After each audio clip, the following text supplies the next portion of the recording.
Welcome to episode 14 of The Player and the Journalist with Karson Harris and David Vick. In this episode, we are joined by Maryland freshman and Minnesota's very own, the Jaylen Rosga. Number 22 is in the house. How are we doing today, Jaylen? Good. I'm doing good. It was a beautiful Wednesday. There was no rain, nice and sunny, and I'm on this show. So how could it not be better? Amazing.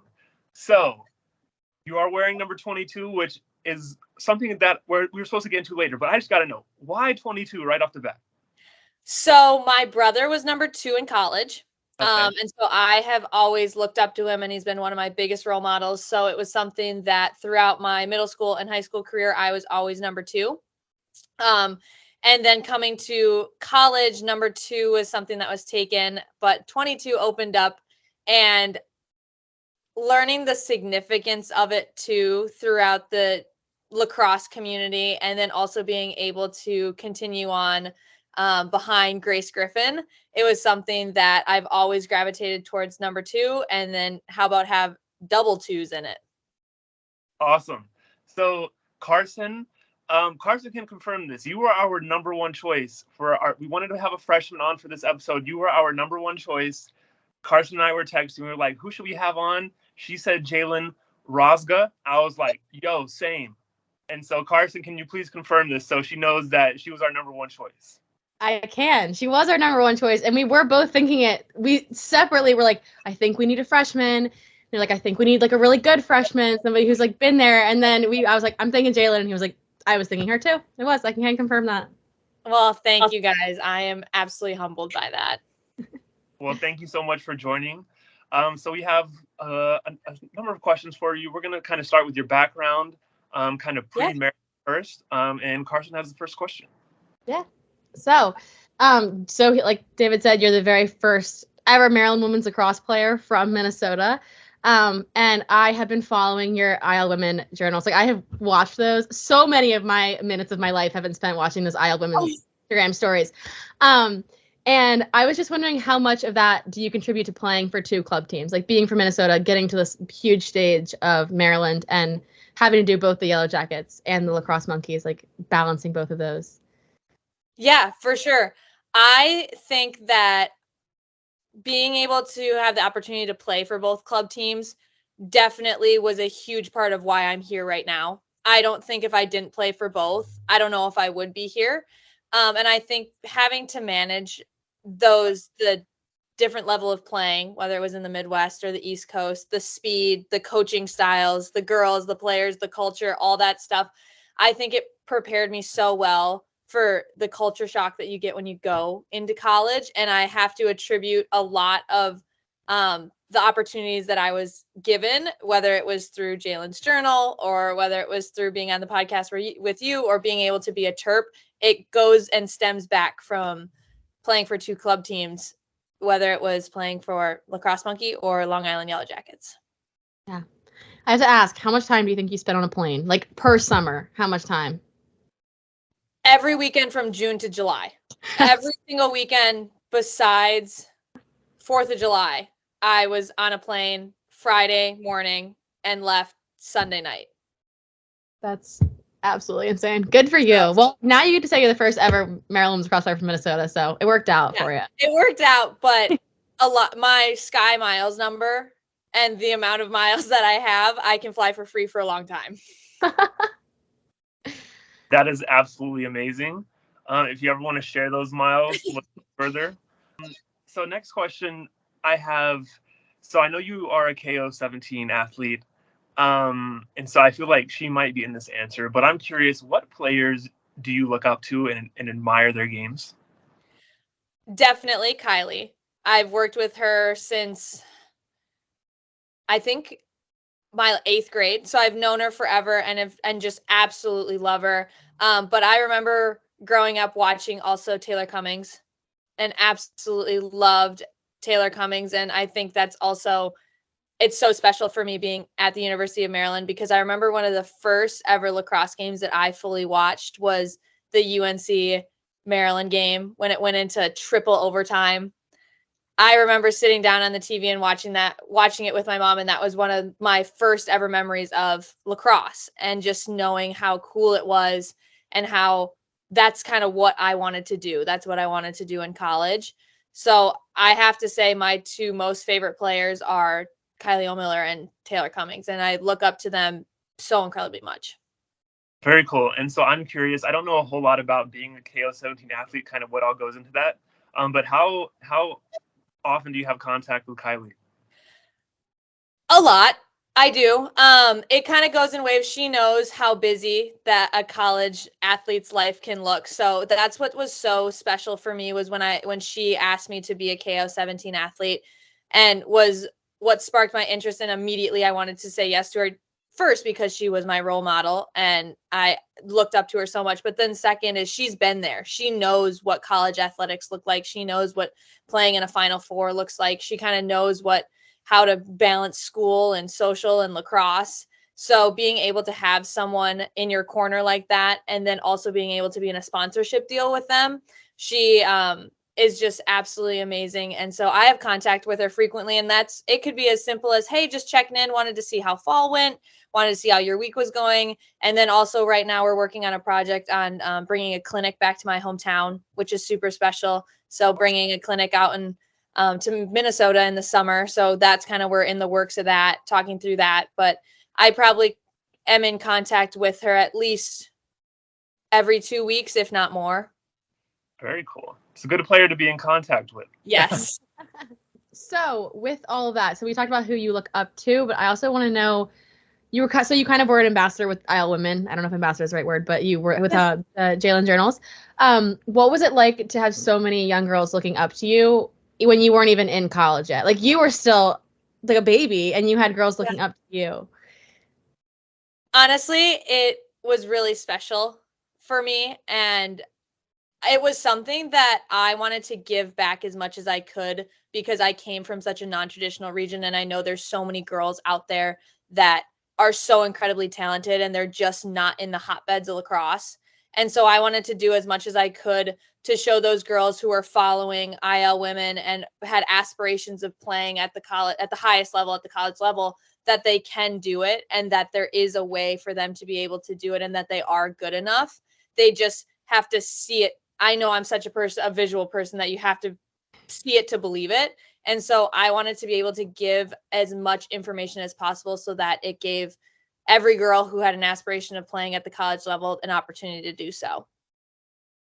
Well, you had me hooked, and I came from Maryland, was the hotbed of lacrosse, and I was just so fascinated by your story. So I can't imagine if I was somebody in the Midwest who had that was also living your story. I'm sure that you had girls, so that's really cool.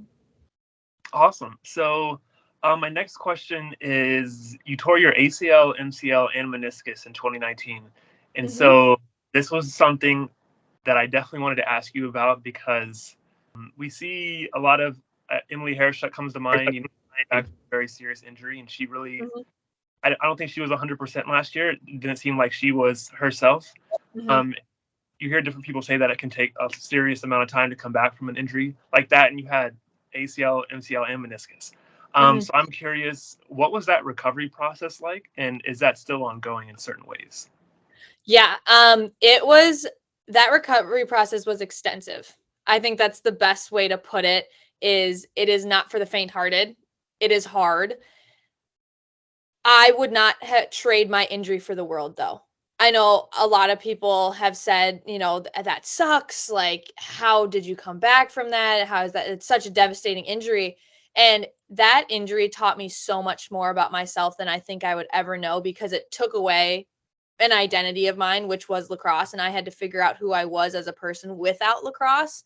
And it taught me just how much stronger the human is than you really think you are.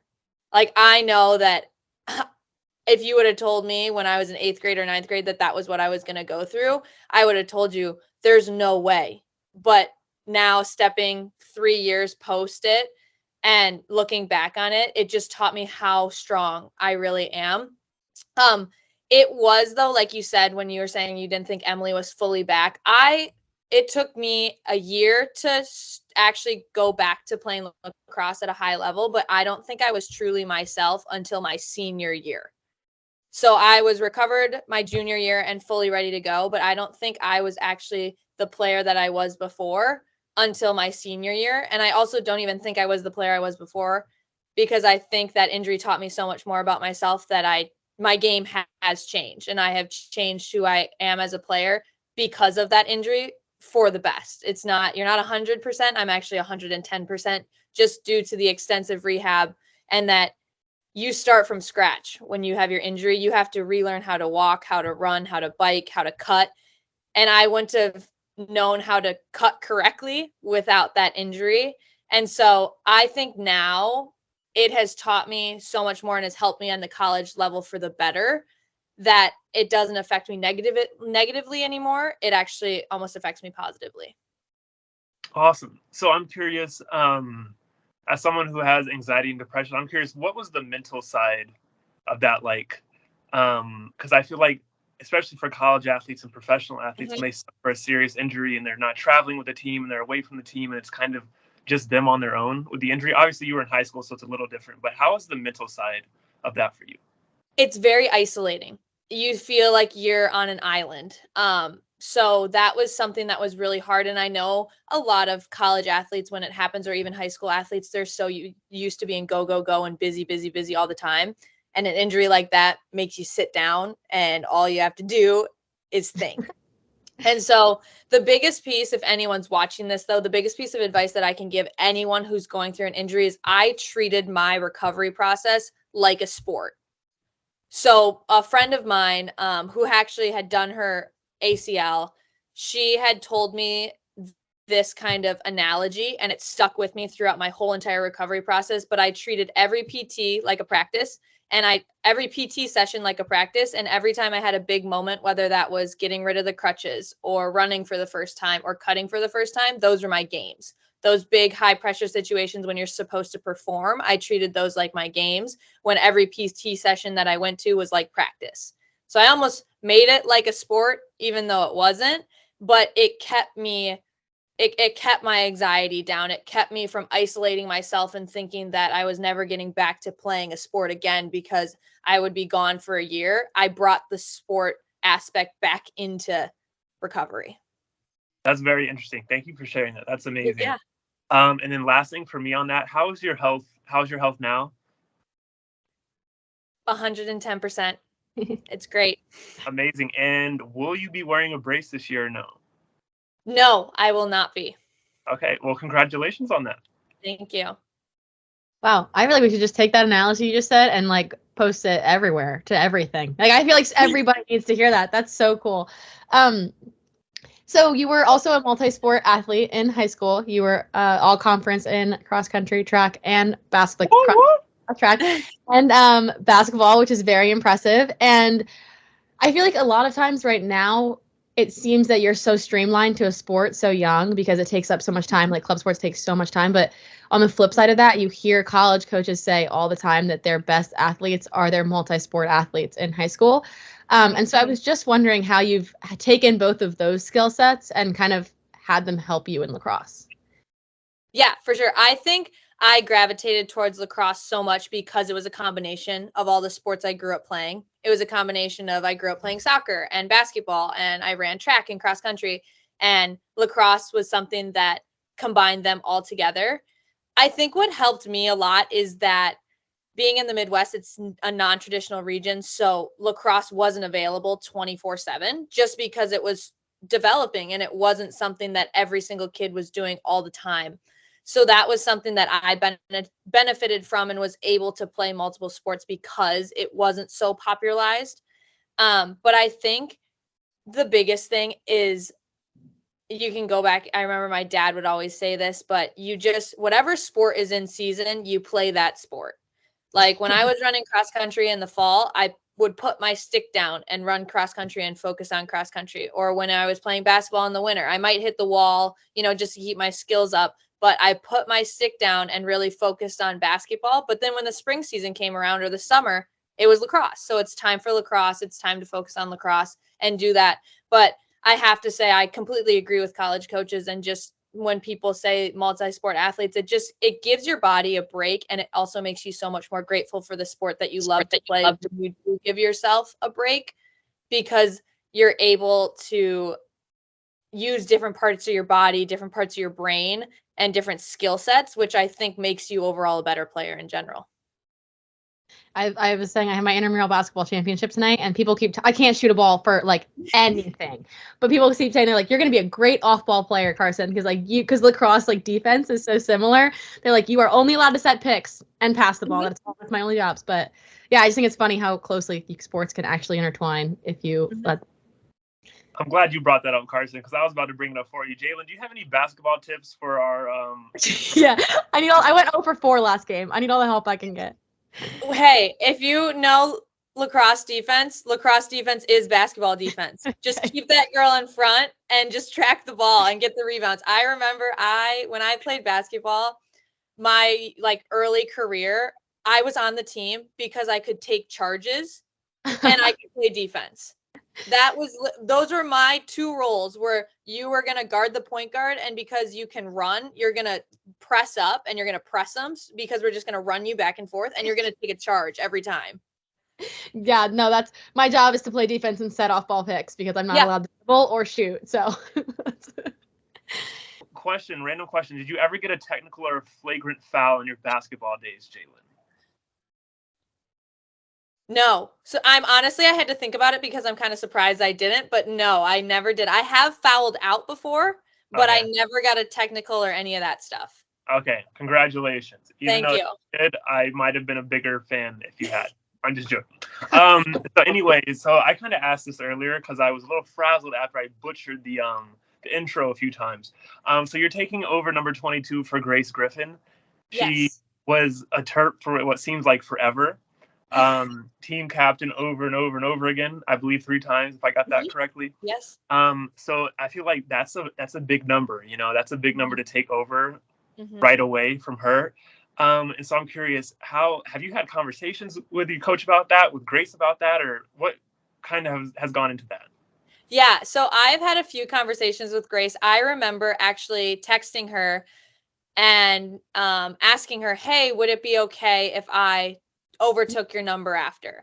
And she had responded, of course, I could think of no one better than to take my number. I would absolutely love if you had it. And I think that just shows how much of a great person she is. I mean, we barely had spoken since that point, and the fact that she was so willing to be like, hey, that number, I think it would be amazing for you to have, just speaks so highly of her and who she is as a person.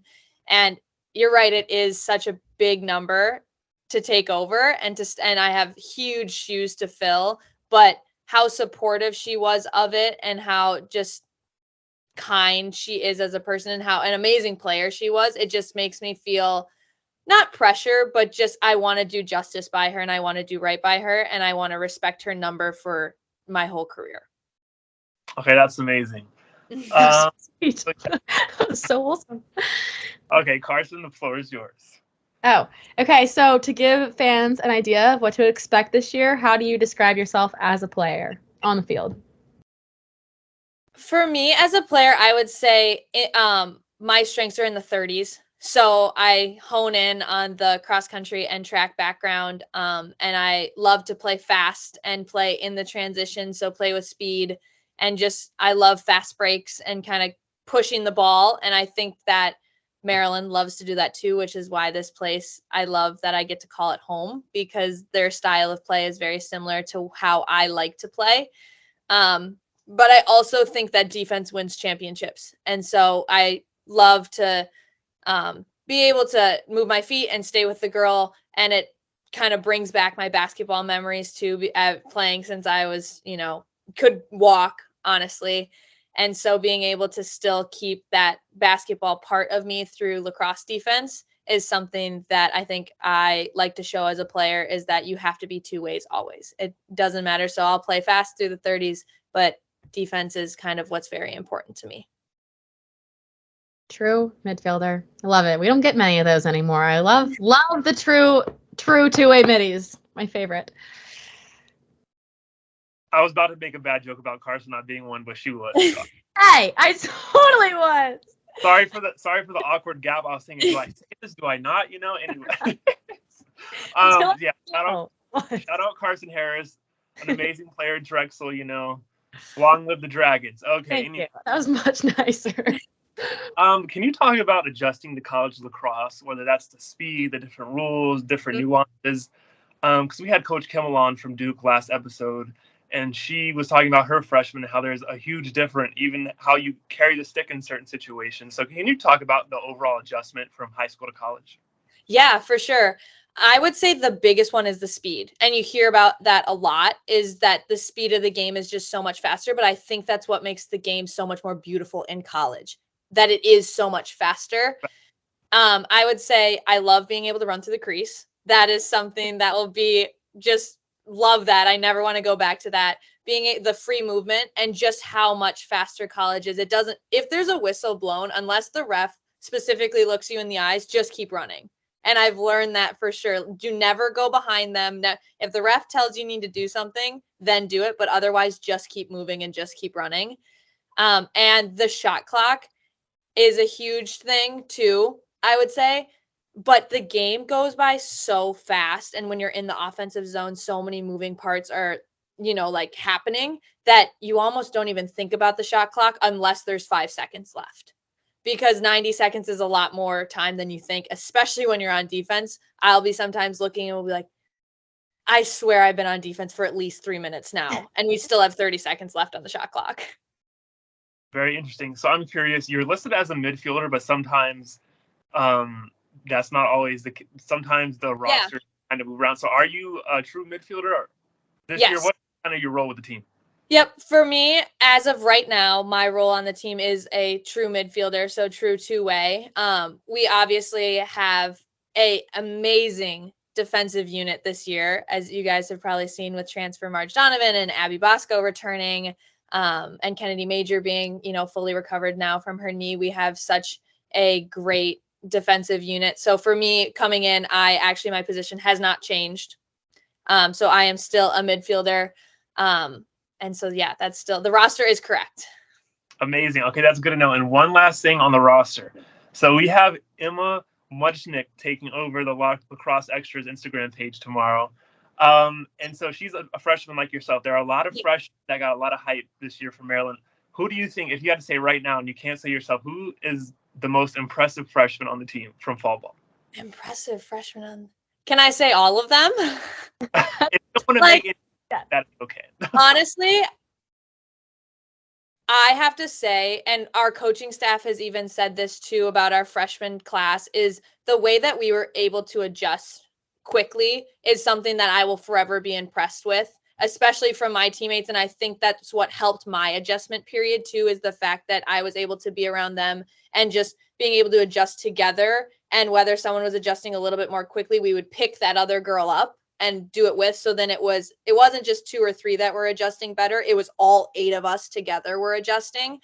And so I think that I can't even pick one girl, because I was so impressed every single day at practice or at fall ball with just the way that the girls were playing. And you would pick up things and you just be like, it'd be so exciting, because you'd be sitting on the sidelines on a drill and being like, man, this is sick. Like, these people are sick out there playing. And it made you elevate your game. It made the whole team better, and it just made practice more fun overall. And so asking that question, I can't even give you one name, because everyone adjusted so well. And every time I step out on practice, it doesn't matter who I'm partner passing with. It doesn't matter who I'm playing defense against. Every single one of us is so sick. And it's so cool to see that we actually get to wear the same school on our chest come spring season. Very cool. And what also is very cool is the freshman class for Halloween. Can you please share, for those who may not know, what y'all dressed up as? So we were supposed to be 8. There are 8 of us freshmen. One girl got really, really sick though. So Emma, who's taking it over, actually got really sick. So we were an 8-count chicken nugget meal from Chick-fil-A. That was our costume. I love that. It was very nice. I thoroughly enjoyed that one. So Thank you. It was quite. We wanted to go on the creative side. We also made those costumes the morning of practice for anyone that was wondering. Oh my god. well, I'm not sure whose idea that was, but y'all killed it. So that was amazing. Thank you. So I loved watching Maryland play last year. What are your expectations for yourself and then also for Maryland this year? Yeah. For myself, I definitely just want to be able to learn as much as possible. I think we have such an amazing upperclassmen class, and just they're such great leaders and such great role models for us younger ones. And so being able to learn from them this year and just see how sick Maryland can be is something that I'm looking forward to. And from Maryland, I think you can expect a very, very fast, high intensity team. I think we really focused on keeping our intensity high no matter what, and playing to our strengths, which is the fact that we have speed, we love to run, and we're going to play fast no matter what. So I think that's what you can expect from Maryland. And that's also what I want to be able to expect for myself, is that I want to keep that intensity every day at practice, every day in school, every day. Like every day you need to have this standard for yourself, and that we want to have high intensity, and we also want to be able to play fast. Well, I'm expecting a deep NCAA tournament run from you guys this year. So you got my vote. I'm expecting it too. I'm hoping that we can get as far as we got last year and farther. Very well said. I think your coach Kathy Reese would be very okay with that statement. So Karson, do you have any predictions for Maryland that you would like to share right now, or you just want to hold off on that until January? No, I think no. The way watching them play last year, the fire they had, like they should have won their they went Final Four, right? I think it was fun. Like they had that game. Like I think. Yeah. Well, I don't know about that now, Karson. Okay. I think Final Four for sure, at least. And I don't want to sound like a hater. That was a great game against Boston College. It could have gone either way. So great game. So I'm curious for you, what player and what team are you most excited to play against in college? What player and what team? That's a really good question. I think I'm most excited to play Boston College.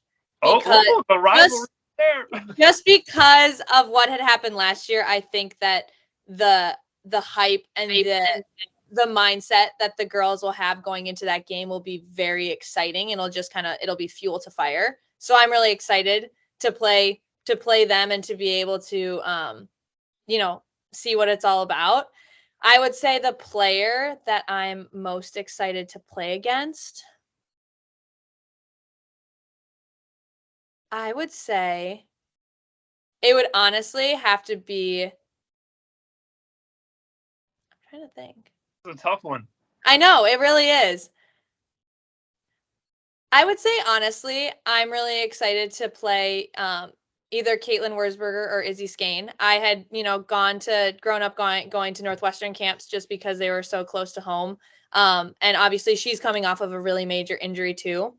And then also Caitlin Wurzberger, I have met her and known her, and she was actually a Yellow Jacket at one point as well. So I've met her, and being able to play UNC too, that's obviously a big rivalry with Maryland as well.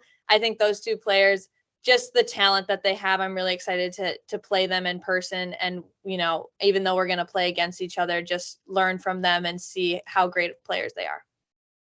Okay, those were fascinating answers. And so you're at Maryland, and as you just mentioned, Boston College and North Carolina, those are two big rivalries for the Terps. And I feel like, especially with Boston College, every time Boston College and Maryland play, it's pretty much in the Final Four. So there's always so much on the line, which is super cool. Mm-hmm. So before we let you go, I just wanted to have a few questions, quick question, just first thought that comes to mind. And Karson, sorry to put you on the spot, Karson. We'll just ask her some random questions here just to kind of see where she's at. Jeez. Okay. Favorite song? Favorite song? The Night Is Still Young, Nicki Minaj. Ooh, oldie but a goodie. Mm-hmm. Favorite breakfast food? Favorite breakfast? Omelet. good one. Okay, I'll stop making noises over here.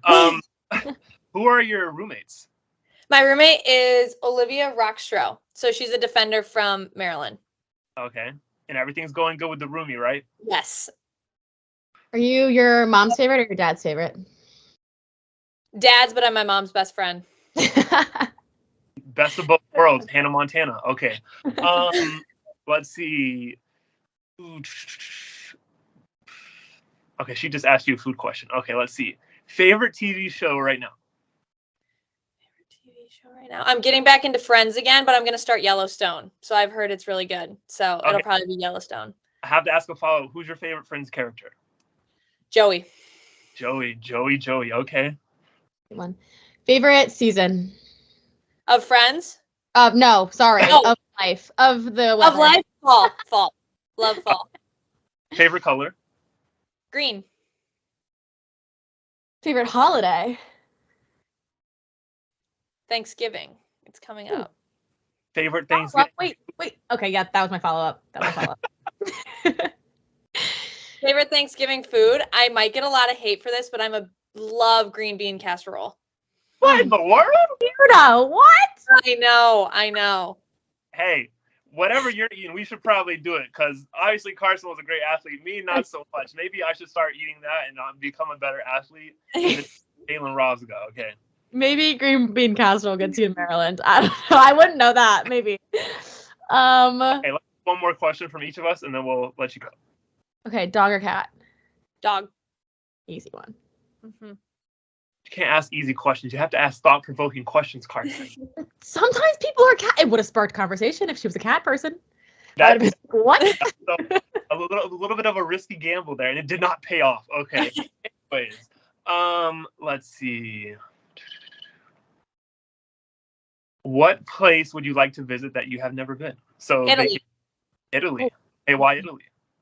I'm really Italian, and basically my whole family has been there besides me. So, yeah. Well, you need to tell them they need to get you over there.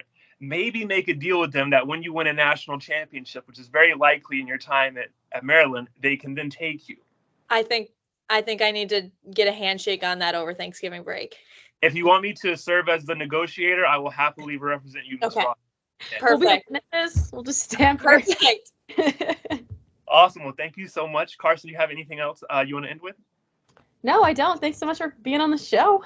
Oh my gosh. Thank you so much for having me. It was awesome. For sure. Yeah. So we had a lot of fun, and I'm sure people will enjoy this just like we did. So thank you so much. Enjoy the holidays and best of luck come February. Super excited to see you on the field and that number 22. So thank you. Go Terps.